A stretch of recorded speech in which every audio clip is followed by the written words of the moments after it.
আপনার প্রিয় মানুষের জন্য আলাদা একটি রিংটোন সেট আপ করতেই পারেন। সবার জন্য একই রিংটোন হলেও প্রিয় মানুষটির জন্য আলাদা একটি রিংটোন হবে। আপনারা প্রথমে ফোন করে চলে যাবেন, এরপর এখান থেকে কন্টাক্টে চলে আসবেন। এরপর এখান থেকে আপনার যে প্রিয় নাম্বারটি আছে সেটি এখান থেকে চুজ করে নেবেন। তো এরপর নাম্বারের উপরে ক্লিক করে দেবেন। এরপর এখান থেকে টু ডট এখানে ক্লিক করে দিবেন। তো এরপর এখান থেকে এডিটে ক্লিক করে দিবেন। এরপর এখান থেকে একটু নিচের দিকে স্ক্রল করে চলে আসবেন। এখানে দেখতে পাবেন রিংটোন, এখানে ক্লিক করে দিবেন। তারপর এখান থেকে দেখতে পাবেন যে আপনার সবার জন্য যে রিংটোনটি আছে উপরে সেটি সেট আপ করা। আর আপনার প্রিয় মানুষের জন্য যদি কোনো রিংটোন স্পেশালি থাকে সেটি ফোনে সেভ করা থাকে সেটি আপনি এখান থেকে সিলেক্ট করে দিতে পারবেন।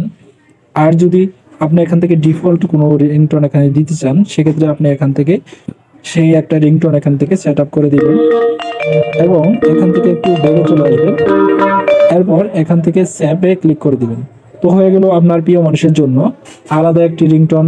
আপনি যখন আপনাকে সে প্রিয় মানুষটি ফোন দেবে তখনই আপনি জানতে পারবেন সেই রিংটোনটির মাধ্যমে। তো ভিডিওটি ভালো লাগলে অবশ্যই লাইক সাবস্ক্রাইব করে পাশে থাকবেন। ধন্যবাদ।